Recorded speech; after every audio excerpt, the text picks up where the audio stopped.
we traded Syndergaard and Darno for this bum. He's supposed to be an ace. He's won a Cy Young. He can't get it done. The trick pitch that he's trying to throw just doesn't work. I think you're actually just describing you. About your No, I think a lot of fans out there have a disdain for R.A. Dickey. Yeah, I think he's a polarizing. Because he was supposed to be an ace because of what you gave up, and then you see what Syndergaard looks like early, right, with that stuff, and you wonder. I see why Alex made the trade, right? You did a big Marlins trade, and then you got another piece of the rotation, and he is what he is generally. He's a bit worse so far this year than what he generally is. The problem I have with him is you traded for a guy who had 3 great seasons in New York there, Cy Young winner, and he hasn't shown that here in Toronto. He is what he is, and it's nice to have in the bullpen, although the last, this May hasn't been very good. But, you know, that's to me why he's below expectations for what you traded for. He hasn't been as good, in my eyes. Yeah. Right? And you look at what he's done this May, I mean, 5 earned runs yesterday. He pitched 9 against LA, and they won, but it was 4 earned runs given up, 7 earned runs before that, 6 before that. It's been a really ugly month. 5 last night. And you want a good R.A. Dickey stat? Sure. Okay. When the roof is closed, he's got a 3.82 ERA in 21 starts since joining the Blue Jays. And when it's open, 4.97 ERA in 20 starts. Why don't they just close the roof for starts? Right. If I'm R.A. Dickey, let's just shut it down there. Please. Jose Bautista also was unbelievable last night. He had 5 RBIs. And the strike 2 pitch. Line to right field, down the line. That's dropping, slicing. There, a base hit. That goes toward the corner. Picked up by Shuck around third, Donaldson. Here he comes, the ball dropped by the relay man. Donaldson scores. Bautista slides into third safely. He had, just so you know, Jose Bautista had 3 doubles, and did he have 3 doubles and a triple? Is that the line he had last night? And you know what? He went opposite field like 2-3 times yesterday too, which was nice to see because he's usually just trying to yank the hell out of it and get it out of the park. But he hit for average yesterday with 5 RBIs, and it was just unbelievable. But there you go. That is a turning point. If you ask me, and we'll ask Greg Zahn later on in the show, was that a turning point for the Toronto Blue Jays? Maybe just the way they had to get it done, just the way the bullpen let them down again, starting pitching let them down again, and they're 3 through 5. You know what? The better part of their lineup. Tollison was terrific yesterday. The end of the lineup. They're 8-9 produced. Totally had 3 hits yesterday. It was a complete game by everybody that swung a bat yesterday, and I liked it. And post-game Zahn saying that this division's up to the taking. Blue Jays and it's early to look at standings, but just 3 games back. But Zahn saying if this team can take control of the division come July 1, watch out because it's so mediocre in the American League East. And even Zahn said it's not your dad's American League East. It's not even the American League East he played in. Yeah. It's a very, very open division, and why not the Blue Jays?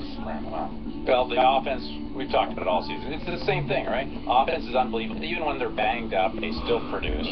Best lineup in baseball as far as run production comes through. But wow, have you ever seen the Jays defense look so bad? I mean, we knew about the pitching struggles. And Diggy was average to no good. The bullpen was god awful. And Suno's great. Yeah, sure. Yeah. And faced the meat of the order of the White Sox. Right, and Loop was fine. But Hendricks, God, and Tepera, maybe he's not in. Wait a second. But what that? I've never seen the Jays defense play. That's the one thing we maybe haven't talked about it enough this year is that the defense has been much better than it has been in the past few years, right? But wow, did they kick that ball around and they must have missed 4. They couldn't convert 4 double plays last night. And you know what? I know what you're saying. And this guy right here is what has 2 thumbs and doesn't care because they won 10-9 with a walk-off home run in the 9th inning. Me, right there. But you're right. Yeah, some ugly parts of the game for sure, including Hendricks, who was a really excellent 2/3 an inning, 5 hits, 3 runs, all earned. There you go. And that's Here you go. Here's another one. Really hit hard. Oh, okay. Should have been a double play in that inning. 3 games back. Do you know what you missed yesterday? The very first question. I have it here for now. If you remember the vampire that asked the question the night before, Gibby, why can't Hutchison pitch like that every game, Gibby? Why can't everybody be perfect? Well, he gets the first question yesterday again. Question's a little better. Still sounds like he's 1 EKG blip away from death, though. Have a listen. Gibby, do you think some players just rise up and live for that moment, like Josh? You know, it's so hard to do. It's so hard to come through walk-off hits. I mean, those are rare. But yeah, I think some guys, you know, those guys, yeah, I think he wants to be the guy, the hero, and he's done it many times, you know, and it's hard to do. Yeah, okay, Gibby, whatever. Gibby, do you think Play the whole thing.